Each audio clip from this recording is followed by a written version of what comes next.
Madame, messieurs, assalamu alaikum wa rahmatullahi ta'ala wa barakatuhu. C'est Safar, 1443 Égir. Bienvenue dans votre journal, les dominantes de l'actualité.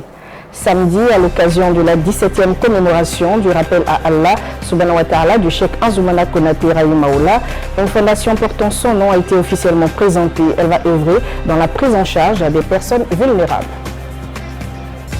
Rentrée scolaire 2021-2022, des millions d'élèves ont repris ce matin le chemin des classes sur l'ensemble du territoire national. Le constat de notre équipe de reportage qui s'est rendue dans quelques établissements. À la une également, la rencontre ce lundi du Premier ministre israélien Naftali Bennett et du président égyptien Abdel Fattah al-Sisi dans la ville de Sharm el-Sheikh. C'est la première visite d'un chef de gouvernement israélien depuis plus de 10 ans en Égypte. Et nous le disions dans le sommaire à la faveur de la 17e commémoration du rappel à Allah subhanahu wa ta'ala du Cheikh Anzoumana Konaté Rahimahoullah, une fondation portant son nom a été officiellement présentée. C'était samedi au Palais de la Culture. Le reportage d'Aldjouma Bokoum est commenté par Mariam Sidibé. Tous vêtus de blanc, symbole de pureté, les fidèles ont effectué massivement le déplacement pour venir rendre hommage à l'ancien président du COSIM, Cheikh Anzoumana Konaté. Ses héritiers ont d'ailleurs porté sur les fonds baptismaux une fondation qui porte fièrement son nom. Vous savez que le Cheikh Anzoumana Konaté, il fit le Cheikh Aïma de 2000 jusqu'à 2005. Alors donc, pour ne pas que la génération future puisse oublier un homme qui a servi non seulement sa famille, sa communauté et sa nation. Donc nous avons décidé de mettre en place une fondation qui porte son nom pour qu'il soit dans nos esprits chaque moment que nous pensons à lui. Cette fondation veut contribuer à la prise en charge des personnes vulnérables, dont les orphelins, en vue de leur scolarisation. Une initiative qui force l'admiration du maire de la commune de Treichville, François Amicha, qui s'engage à perpétuer la mémoire de l'illustre disparu. Pour la mémoire de notre père, digne fils de Treichville, je proposerai au conseil municipal de Treichville d'autoriser une subvention annuelle pour soutenir les actions de la Fondation. La cérémonie a été marquée par la présentation des membres de la Fondation ainsi que le manuscrit du Noble Coran édité par le défunt imam en 1958. Le guide suprême de la communauté musulmane, Cheikh Oulaïma Ousmane Diakité, a saisi l'occasion pour lancer un appel à la nouvelle génération. La simple invocation du nom de Anzoumana Konaté, pour nous qui l'avons connu, qui l'avons côtoyé, nous rappelle les valeurs qu'il nous a inculquées, l'éducation qu'il nous a donnée.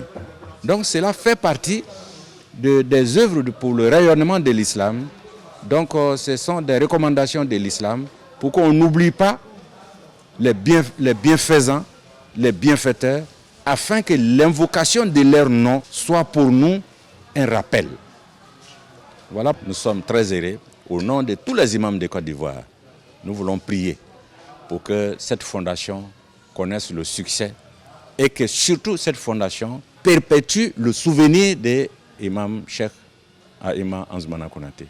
Né vers 1930 à Kaloa, au nord de la Côte d'Ivoire, Cheikh Anzoumana Konaté a dirigé le COSIM de 2000 à 2005, date de son décès. Il a contribué, entre autres, à la construction de mosquées, à l'apprentissage du Noble Coran, à l'éducation de la petite fille, à la promotion du mariage. C'était un reportage réalisé par Kanaté Kassoum, à présent direction à Bobo, où la cérémonie de fin de lecture et de commentaires du Noble Coran, organisée chaque année à l'occasion du Ramadan par le cheikh Abdul Malik Konaté, s'est déroulée dimanche. C'est un reportage d'Aldjouma Bokoum dans un récit de Mariam Sidibé.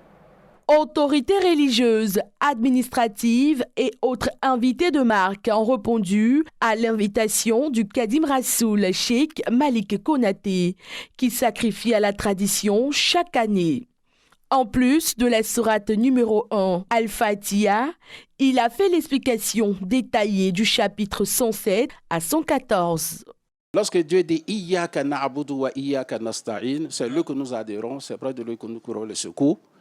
Iyyaka na'budu wa iyyaka nasta'in, on découvre ici la grandeur de ce messager. Sallallahu alayhi wa sallam. Lorsque Dieu même donnant l'ordre à la plume d'écrit, que nous appelons Al-Qalam. Et Qalam dit à Dieu, qu'est-ce que je vais écrire?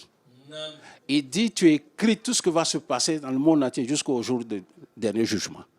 Le secrétaire général du Conseil supérieur des imams des mosquées et des affaires islamiques, l'imam Daoud Koné, a représenté le cheikh Aïma Ousmane Diakité à cette cérémonie. Au nombre des invités de marque, le ministre Konaté Sidiki. C'est un devoir pour nous, en tant que musulmans, d'être aux côtés de nos imams, de nos cheikhs, dans toutes les initiatives. N'oublions pas que nous sommes musulmans et que le but de notre vie sur terre, c'est l'adoration de Dieu. Donc nous faisons ce que nous pouvons pour contribuer à cette adoration. Je voudrais donc dire merci à tous nos imams, à tous nos cheikhs pour ce qu'ils font pour la promotion de l'islam en Côte d'Ivoire. Remise de tableaux, cantiques et aussi des bénédictions ont mis fin à cette journée.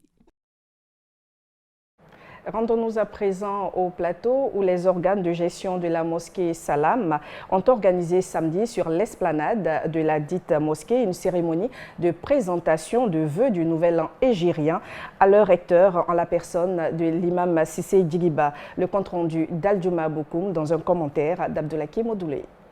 Il s'agit des doyens de la mosquée Salam du Plateau, de son personnel technique, de l'association des jeunes musulmans de Côte d'Ivoire AGMCI section Plateau et les femmes musulmanes de la dite mosquée qui ont tenu à présenter à leur imam leurs vœux pour la nouvelle année hégirienne 1443.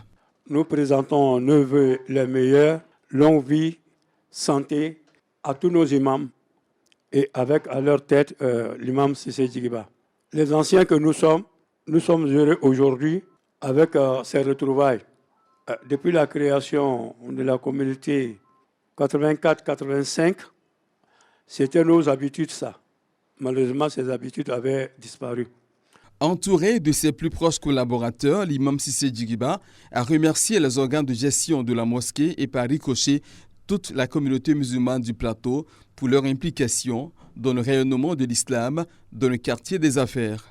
Je voudrais tour à tour vous dire merci, chers doyens, que Dieu vous accorde longue vie, santé, afin que vous continuiez de nous apporter toujours vos sages conseils et que vous continuiez à nous accompagner avec votre disponibilité et sagesse. Je m'adresse à vous, filles comme garçons. Être fille n'est pas un handicap, c'est un atout. Je préfère que vous restiez à l'école le plus longtemps possible que de courir derrière les garçons. L'imam Youssouf Doumbia a saisi cette occasion pour faire une communication sur le militantisme dans le sentier d'Allah. Abdullah bin Abbas, il y avait Abu Huraira. Donc ces jeunes-là, ils étaient autour du prophète et ils faisaient tout pour avoir la religion parce qu'ils savaient que le prophète n'était pas éternel, il allait partir un jour et ce sont eux qui allaient veiller sur cette religion. Ils l'ont porté jusqu'à ce que nous, à notre tour, on puisse l'avoir. C'est pour dire que lorsque tu es jeune, alors fais tout pour que tu puisses mettre ta jeunesse au service d'Allah. Selon les organisateurs, cette rencontre fait partie des activités du conseil imamal de la mosquée Salam du Plateau. Depuis un bon moment, nous avons décidé de célébrer les grands événements islamiques au niveau de la mosquée Salam du Plateau, en dehors des grands cadres déjà établis. Donc, comme il y a eu le changement de calendrier islamique, nous sommes passés à l'année 1443 de l'Hégire. Et à cette initiative-là, tous les organes de gestion de la mosquée Salam du Plateau se sont donné rendez-vous aujourd'hui pour venir présenter leurs vœux au recteur de la mosquée Salam du Plateau. Lecture coranique, cantique et allocution ont meublé cette cérémonie de présentation des vœux. Bâtie sur une superficie d'environ 7500 m², la mosquée Salam du Plateau a une capacité de près de 7000 fidèles. Depuis ce matin, l'année scolaire 2021-2022 est effective en Côte d'Ivoire. Notre équipe de reportage a sillonné quelques établissements scolaires. Le point avec Ahmed Bakaïko. Premier jour de rentrée ce lundi matin en Côte d'Ivoire. Cette classe de CM1 affiche comble. Les élèves motivés ont manifestement l'esprit tourné vers les bancs. Ici à l'école confessionnelle islamique ICRA, au plateau d'Okuy, les rumeurs sur le report de la rentrée n'ont visiblement rien entaché à la motivation des élèves. Mais les enfants sont contents de retrouver leur école. Et il faut dire qu'il y a un attachement entre les enfants d'Ikra et l'école. Même pendant les vacances, ils viennent jouer ici. Donc quand c'est la rentrée, ils sont contents de retrouver leur école, de retrouver leurs enseignants. Nous ici, on rentre toujours une semaine avant la rentrée officielle. Et déjà des enseignants même qui ont commencé le jeudi passé. Donc aujourd'hui, tous les cours, c'est effectif dans toutes les classes. Aujourd'hui, nous avons l'effectivité de nos enfants. Et tous les enseignants sont en classe et en train de donner les cours, des leçons au tableau que les enfants sont en train de prendre. Direction le groupe scolaire Loni Rose à Angré. Ici, l'ambiance est bien plus mitigée, l'affluence reste timide. Ce démarrage laborieux a forcément une explication, comme nous le fait savoir l'un des responsables de l'établissement. Le calendrier a été clair. Ça du 13 au 20, c'est la pré-rentrée. Voilà, c'est ce qu'on a l'habitude de faire. Voilà, peut-être c'est le nom qui est nouveau pour d'autres pré-rentrées. Voilà, 13 au 20, maintenant à partir du 21, les cours commencent effectivement. Voilà, 13, c'est pour les prises de contact, les emplois du temps, voilà, connaître ses classes. Voilà, c'est un peu ça. Après quelques mois de pause, les élèves retrouvent le milieu naturel, sourire aux lèvres et plein d'ambition. Les vacances se sont bien passées et je suis très content de revenir à l'école, de voir mes professeurs, d'acquérir plus de savoir. Parce que cette année, on peut dire que le niveau est très élevé et on compte relever ce défi avec brio. Nos objectifs, c'est de passer une classe supérieure, de réussir l'examen, le BPC. 100%. 100% avec motion très bien sur le territoire ivoirien. Merci. Cette année scolaire 2021-2022 est divisée en 3 trimestres et prend fin en juillet prochain. Elle est placée sous le thème « Soyons des citoyens responsables pour une école de qualité ». En quelques secondes, l'actualité africaine avec nos confrères de la VOA. Au Nigeria, 75 otages du lycée public de Kaya, dans l'état de Zamfara, ont été libérés dimanche soir. Cette libération est intervenue après le déclenchement d'opérations militaires contre des gangs criminels dans cet état et la coupure des télécommunications par les autorités pour les empêcher d'échanger des informations. Au Libéria, le procès de l'ancien chef rebelle Djibril Massakwa pour des crimes commis au Libéria pendant la guerre civile a repris lundi à Monrovia. Massakwa, citoyen de la Sierra Leone voisine, comparé pour meurtre, viol et actes de torture, ayant fait 250 000 morts entre 1999 et 2003. En Égypte, le président Abdel Fattah al-Sisi reçoit le premier ministre israélien Naftali Bennett. C'est la première visite en Égypte d'un premier ministre israélien depuis plus de 10 ans. Et c'est la fin de cette édition. Merci de l'avoir suivi. Bonne soirée sur votre chaîne. Wassalamu alaikum wa rahmatullahi ta'ala wa barakatuh.